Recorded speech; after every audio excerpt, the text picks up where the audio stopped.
neurológicos, sensitivos e motores, normalmente comportamento ou mudança de personalidade. E aí você tem que definir se esses problemas são ictais durante a crise contínua, pré-ictais ou pós-ictais. Lembrando que a epilepsia parcial complexa ela pode ou não culminar com a crise tônico-clônica. Então esse paciente pode nunca ter tido a crise tônico-clônica e você não compreender que aquele comportamento anormal dele, violento, secundário à epilepsia parcial complexa. Alterações olfativas evitáveis, principalmente olfativos, são crises alucinadas. Então, únicos, irritados por um tumor cerebral, o paciente começa a ter carbosmia e sentir cheiros ruins no ambiente. Evitáveis.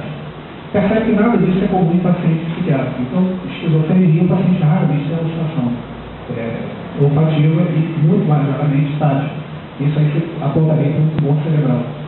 E mudanças da personalidade. Depressão, apatia e irritabilidade, e o alívio estão associados à lesão e hemisfério direito. E sintomas semelhantes observados com esquizofrenia e hemisfério cerebral esquerdo. Ansiedade, os estudos apontam para a preponderância de lesão direito. Lembrando que nada disso também está escrito em terra. Tudo isso tem que ser compreendido à base dessa ideia topográfica que a gente falou lá atrás. A maioria dos estudos é muito antiga, e os estudos com neuroimagem mais recentes, em parte confirmam os dados, em parte não confirmam. Inclusive o Trevor Price, que é talvez a pessoa que mais escreve sobre o tumor cerebral, ele diz que o papel preditivo da neuropsicologia localizada em hemisfério para tumor cerebral é muito pequeno. Muito mais importante a dinâmica do tumor, os fatores perivisionais, os fatores premórteos, do que propriamente uma localização direita e esquerda. Mas de qualquer forma, o que diz a literatura. Em mais específico, o sinóide, chamado sinóide peduncular de Lerner, em geral, são tumores que afetam o pedúnculo cerebral. O paciente tem alucinações visuais muito nítidas, com críticas sobre a natureza alucinatória do que ele está vendo. O nome disso é alucinóide peduncular. É raro, mas esse paciente normalmente é confundido com esquizofrênico também. Esse é um caso interessante de tumor cerebral, dramático, um indivíduo chamado Charles Whitman, que em 1966, se não me engano, ele era um estudante da Universidade de Texas, e ele, com cefaleia, irritabilidade, problemas conjugais, ele começou a ter um comportamento violento em casa, procurou o médico dizendo especificamente que eu tenho tumor cerebral. E o médico achou que aquilo era um quadro psiquiátrico, mandou para o psicólogo da universidade, e ele insistia, inclusive ele escrevia no diagnóstico que tinha tumor cerebral. É óbvio que ele não sabia que tinha, mas ele suspeitava que aquela cefaleia, aquela irritabilidade não eram normais. Aquilo foi crescendo até que eventualmente ele matou a esposa, a mãe, subiu na torre da Universidade de Texas com aquele número de armas e matou, se não me engano, 16 pessoas. Além do mais, ele era um bom atirador, até ser morto pela polícia, e foi descoberto que ele tinha um tumor do lobo temporal altamente agressivo, um fibroblasoma multiforme, provavelmente, e isso aí causou certamente o evento final. E claro que fatores premórteos, no caso desse paciente, também era importante. Era um paciente com talvez uma personalidade explosiva ou claramente psicopática. Então mostra como é que esses pacientes podem se expressar como quadros clínicos muito graves e você tem um tumor cerebral subjacente. Esse não é o tumor do Charles Whitman, mas é muito parecido em localização e agressividade. É um glioblastoma e setinhas brancas apontam para o foco tumoral, que não é observado nessa resolução da ressonância. Problemas cognitivos dos tumores temporais, memória verbal e não verbal e afasia de verme, que pode ser confundida com um quadro psicótico.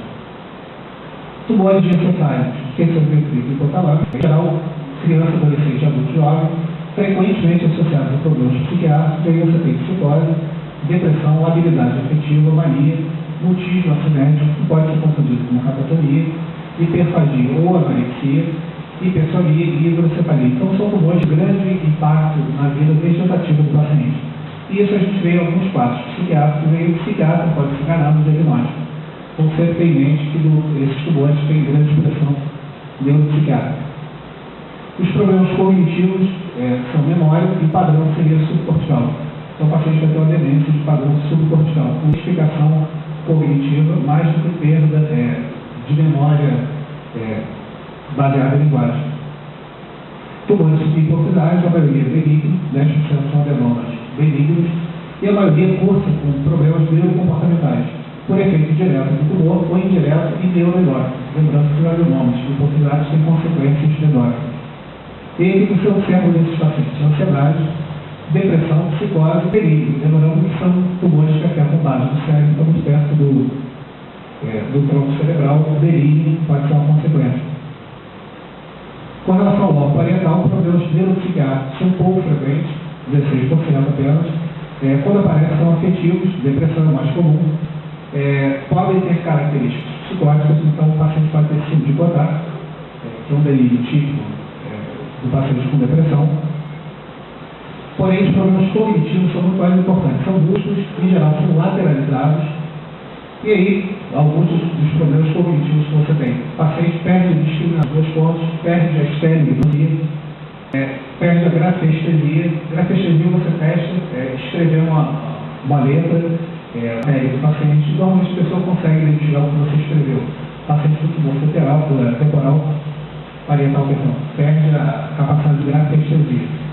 Em tumores não dominantes, você tem perda da discriminação visoespacial, negligência, anosognosia, que é perda da capacidade de reconhecer a própria doença e os gestos, misogia em casos extremos. Misogia é o paciente não só não reconhecer que ele tem uma paresia, como ele odiar, miso, em grego, odiar o lado parético. Então o paciente pode se machucar, ele pode perfurar o lado parético. Então misogia pode ser uma consequência desses tumores. E a praxia, que podem parecer um quadro depressivo. Em tumores dominantes, você tem a síndrome de Gerson, que a gente vai falar em seguida. Só lembrando dos tumores parietais, ontem à tarde tive um paciente aqui na enfermaria, com 2 tumores parietais, e a questão é se ela tinha ou não a anosognosia. O professor Mauro examinou na quarta-feira com os alunos e achou que ela tinha uma anosognosia, uma falta de reconhecimento do problema que ela passava. E ao examinar, inicialmente, eu achei que tinha, no segundo momento, junto com os alunos, a gente percebeu que o paciente tinha resposta adequada. Por características de personalidade, ela não se queixava muito. E foi até curioso ver que eu fui armado para identificar o problema cognitivo do paciente, e ao longo do exame, dado tempo, não era cognitivo, era um problema emocional característico dessa paciente. Ela não reclama, não puxa para lá, porém ela percebe os gestos. Então, colocando sempre em contexto e não ficar rapidamente tentando achar uma explicação localizacionista para todos eles. Com tumores dominantes, você tem a síndrome de Gerson. O que é síndrome de Gerson? A agnosia digital, a geografia, confusão do estilo direito e a calculia. Esse é um tumor parietal bastante grande, o glioblastoma multiforme. Essa paciente apresentava todas essas alterações que a gente falou, foi bem examinada. É uma paciente que faleceu há 6 ou 7 anos. E a evolução dela foi a evolução clássica de tumor parietal com síndrome de Gerson. E aí foi até o diagnóstico inicial foi feito por essa dificuldade dela, essa discalculia. Esse é outro paciente com glioblastoma multiforme parietal, e são muito parecidos em termos neuropsicológicos. É curioso que são tumores com pouca expressão psiquiátrica e muita expressão cognitiva e neuropsicológica. O que confunde, sabe? Você fica achando que parte da terapia é reativo, e às vezes não é. Com relação ao lobo hospital, poucos sintomas neuropsiquiátricos, um quarto de estabilidade afetiva, pode ter alucinações visuais, que podem ser confundidos com psicose.